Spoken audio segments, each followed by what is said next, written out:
Today, we're profiling one of the women who was nominated for this award. And today's nominee lives a life of love and selflessness.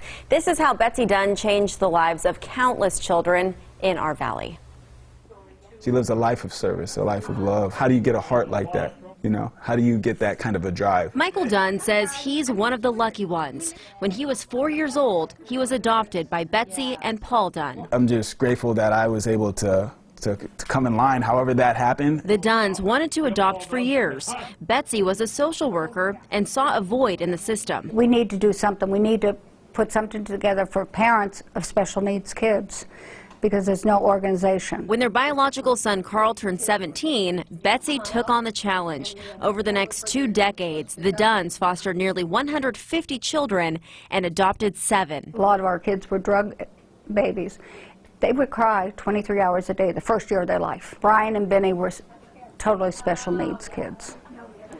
And total care, tube fed, oxygen. While raising a house full of children and still working, Betsy went back to school to earn her degree in social work.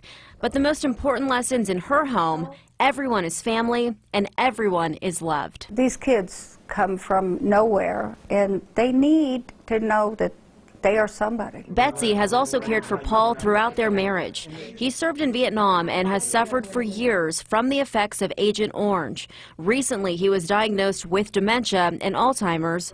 Betsy is right by his side. Happy memories and milestones are proudly displayed inside the Dunn household. A big family who love life. They don't make them like her, man. I don't know. That's why I'm not married. Betsy has dedicated her life to raising children. Michael is now earning his degree to work in criminal justice reform to spread the love and the service he learned from Mom. The world in this community is better because she is a part of it. Don't mess my makeup.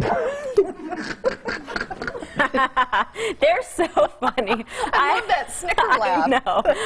I loved meeting them, and gosh, what an example. All of her children have really just paid forward the love and what they've learned from both she and Paul. So selfless. Yes, it was a privilege to meet them. You have to give a lot of yourself to raise special needs kids, and now taking care of her husband. Yeah, and then over 150 foster children over the years. That's so amazing. if you can imagine that. Amazing.